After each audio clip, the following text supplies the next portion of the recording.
আম্মু, আমার না আজকে খুব পেট ব্যথা করছে, আমি স্কুলে যাব না। কি? সামনে তোমার পরীক্ষা, এখন ফাঁকিবাজি শুরু করেছো না?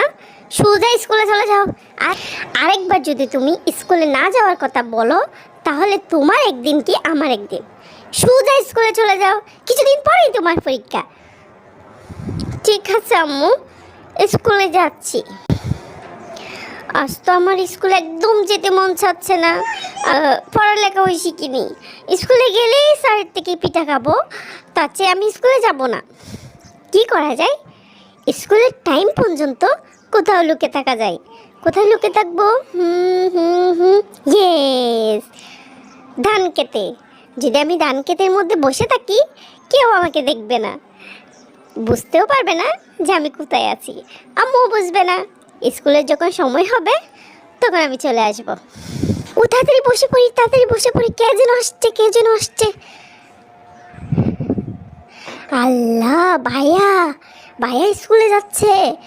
ভাইয়া যদি আমাকে আজকে দেখতো তাহলে তো খুবই খবর ছিল। সোজা আম্মুকে গিয়ে বলে দিত, আম্মু আমাকে খুবই পিটা দিত। ভাগ্যিস ভাইয়া আমাকে দেখে নাই। উফ, এখানে না একদম ভিজা ভেজা। উফ, এখানে মনে হয় সাপও থাকবে। উফ, কি ভয়ঙ্কর। আর কতক্ষণ যে আমাকে বসে থাকতে হবে। স্কুলের 2 ঘন্টা এখনো শেষ হবে না।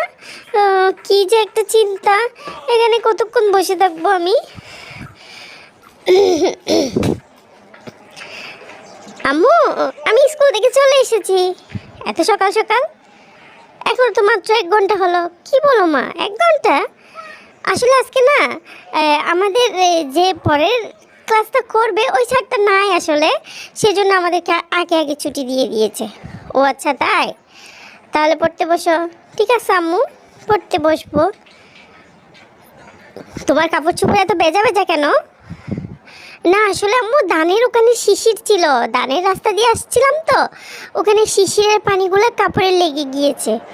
ও আচ্ছা, স্কুলের ড্রেস চেঞ্জ করে ফেলো, হাত মুখ দিয়ে নাও, খাবার খেয়ে নাও, তারপর পড়তে বসো। পরের দিন। আরে রিয়া, তুই তো কালকে স্কুলে আসিসনি কেন? আসিসনি কেন? আসলে কালকে না আমার খুব পেটে ব্যথা ছিল, অসুখ হয়েছিল, খুবই জ্বর উঠেছে, তাই আমি আসলে স্কুলে আসতে পারিনি। কি বলিস? আমি তো তোকে বিকেলের দিকে ধান খেতে, তারপরে পুকুর পাড়ে খেলতে দেখেছি। তোর এত অসুখ থাকলে তুই খেলেছিস কীভাবে? তখন বিকালের দিকে একটু ভালো লেগেছে তাই খেলেছি। মোটেও না, তুই ফাঁকিবাজি করেছিস, ইচ্ছে করে আসিসনি। আজকে স্যারকে তো আমি বলেই দিব যে তুই আসিসনি। প্লিজ প্লিজ প্লিজ তুই বলিস না, স্যার আমাকে খুব মারবে। মারলে মারুক, আমরা তো কালকে সবাই এমনিতেই মার খেয়েছি। আমাদের বাড়ির কাজের মধ্যে ভুল হয়েছিল, তারপরে আমার মেয়ে তো পারিনি, সেজন্য তো মার খেয়েছি। তুই তো মার খাস নাই, সমস্যা কি? তুই আজকে মার খাবি? সত্যি সত্যি বলে দিবি? হ্যাঁ, আমিই তো বলে দিব অবশ্যই। রিয়া, তুমি কালকে আসো নাই কেন? স্যার, আমার না আসলে অনেক শরীর খারাপ করেছিল। আসলে আমি জ্বর উঠেছিল আমার অনেক, সে কারণে আসতে পারিনি স্যার। আচ্ছা, তোমার আম্মুকে কল দিই? না না, আমাকে কল দিতে হবে না স্যার, আমি সুস্থ ছিলাম, একদম ভালো ছিলাম। কিন্তু আমি আসলে পড়ালেখা শিখি নাই তো, বাড়ি কাজ করিনি, বাড়ির পড়ালেখাটা শেষ করিনি, সেজন্য স্যার ভয়ে আসিনি। প্লিজ স্যার, আমাকে কল দিবেন না। আচ্ছা, ইচ্ছে করে যখন আসো নাই, তাহলে এদিকে আসো, একটা বেত খাও।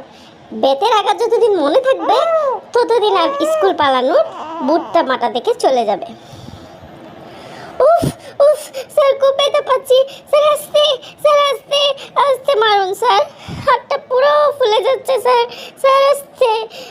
আর কোনোদিন স্যার বাড়াবো না, আর কোনোদিন স্কুলে না এসে থাকবো না স্যার, আর কোনোদিন স্যার স্কুলে না এসে থাকবো না, প্লিজ স্যার।